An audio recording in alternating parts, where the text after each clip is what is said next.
எப்படி நீங்க உட்கார்ந்து தடுமாறி விழுந்துட்டீங்களா பாத்ரூம்ல?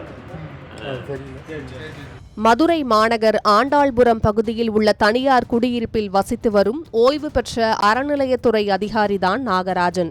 இவரது மகன் ஸ்வீடன் நாட்டிலும் மகள் வேலூரிலும் வசித்து வருகின்றனர்.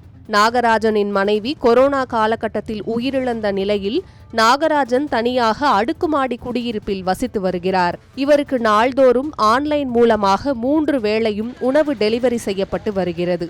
இந்நிலையில் நேற்று மதிய உணவை வீட்டின் வெளியே வைத்து சென்ற நிலையில் இரவு நேர உணவு கொண்டு வந்தபோது மதியம் டெலிவரி செய்யப்பட்ட உணவு எடுக்கப்படாமல் இருந்துள்ளது.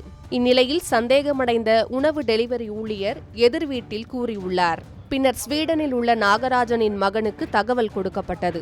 பின்னர் தந்தை நாகராஜனின் செல்போனை தொடர்பு கொண்ட போது நீண்ட நேரமாக போனை எடுக்கவில்லை என தெரிகிறது. இந்நிலையில் ஸ்வீடனில் இருந்த மகன் மதுரை பெரியார் பேருந்து நிலைய தீயணைப்பு துறையினருக்கு தகவல் அளித்துள்ளார்.